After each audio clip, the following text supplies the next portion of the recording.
आजचा जो बायोडाटा आहे तो सातारा जिल्ह्यातील मुलांसाठी आहे आणि या मुलीकडच्यांच्या अपेक्षा पण बऱ्यापैकी साधारण आहेत.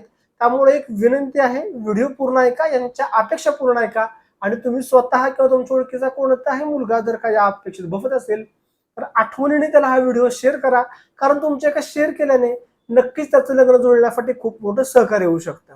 नमस्कार, मी ॲडव्होकेट शिवराज जाधव, देशातील एक विश्वसनीय व रजिस्टर वधूवर केंद्र म्हणजेच शिवराज मराठा वधूवर केंद्रामध्ये तुमचे स्वागत करतो. तर आपण या मुली थोडक्यात माहिती पाहूयात. मुलीचं जन्मवर्ष 1997 आहे. उंची मुलीची 5 फूट 3 इंच आहे.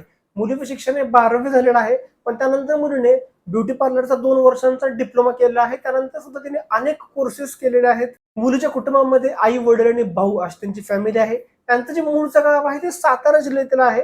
पण त्यांचं कुटुंब गेली अनेक वर्ष झाली ठाणे जिल्ह्यामध्ये स्थायिक आहे. तर त्यांची अपेक्षा अशी आहे की जे मुलाचं मूळचं गाव आहे ते सातारा जिल्ह्यामधील कोणत्याही गावातील असेल तरीही त्यांना चालेल.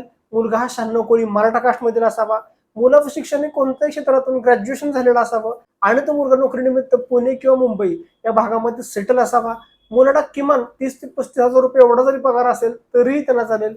त्यासोबतच मुलाला गावी थोडीफार शेती असावी. मुलाचं पुणे किंवा मुंबई या ठिकाणी स्वतःचं राहतं घर असावं. आणि सर्वात महत्वाची त्यांनी गोष्ट सांगितलेली आहे की मुलगा हा निर्व्यसनी असावा, मुलगा हा स्वभावाने चांगला असावा आणि मुलाच्या जी घरातली माणसं आहेत ती सुद्धा स्वभावाने चांगली असावीत अशी त्यांची अपेक्षा आहे. त्यांनी सांगताना स्पष्टपणे सांगितलेले की आम्हाला चांगली माणसं हवी आहेत. त्यामुळे नक्कीच तुम्ही स्वतः किंवा तुमच्या ओळखीचा कोणताही मित्र किंवा नातेवाईकांमधील कोणताही मुलगा जर का या अपेक्षा बघत असेल, त्याचं मूळचं गाव सातारा जिल्ह्यातील असेल आणि तोही पुणे मुंबईमध्ये स्थायिक असेल, 1992 पर्यंत त्याचं जन्मवर्ष असेल, तर आठवणीने त्याला हा व्हिडिओ शेअर करा. कारण तुमच्या एका शेअर केल्याने नक्कीच त्याचं लग्न जुळण्यासाठी खूप मोठं सहकार्य होऊ शकतं.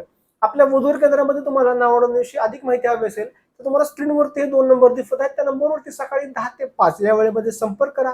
आपल्या वधूवर केंद्रामध्ये नावनोंदणीविषयी माहिती घ्या आणि तुम्हाला जर का माहिती योग्य वाटली तर नक्कीच आपल्या वधूवर केंद्रामध्ये नावनोंदणी करा. तर पुन्हा भेटूयात एका नवीन व्हिडिओमध्ये. तोपर्यंत रजा घेतो. धन्यवाद. जय शिवराय.